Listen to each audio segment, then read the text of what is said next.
So with that development, I believe that there will be a possibility, a big possibility that trial will commence the soonest possible.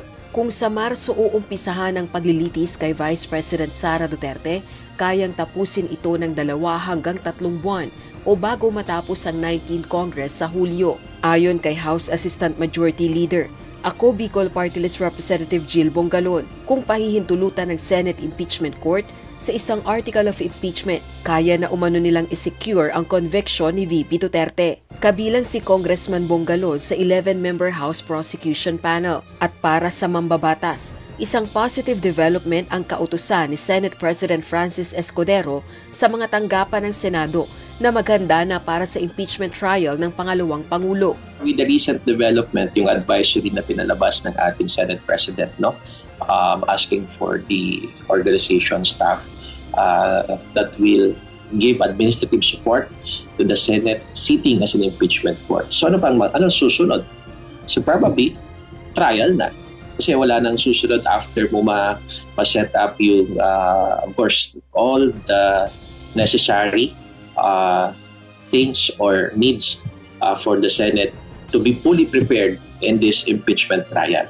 Samantala, premature o masyadong maagang pag-usapan kung sino ang papalit kay VP Duterte, oras na mapatalsik sa pwesto dahil sa impeachment. Tugon ito ng kongresista nang tanungin kaugnay ng hamon ni Senate President Escudero na dapat mangako rin ng mga kongresistang sumuporta sa impeachment na tanggihan kung iaalok ang pwesto ng pagkapangalawang Pangulo. Never in our conversations that we have tackled about who's going to succeed in the event that the Vice President is convicted in this impeachment case. No one is volunteering himself or herself to be the successor or to become the Vice President.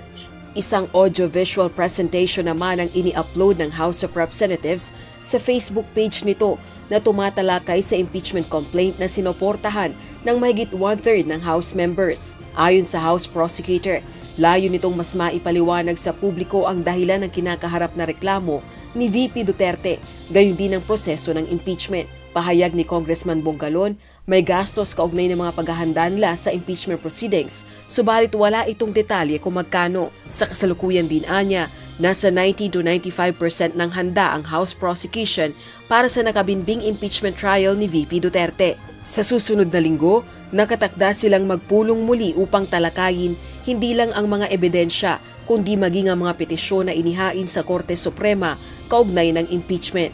Rosa Licoz, UNTV News and Rescue. Diyos ang aming sandigan, serbisyo publiko ang aming pinahahalagahan.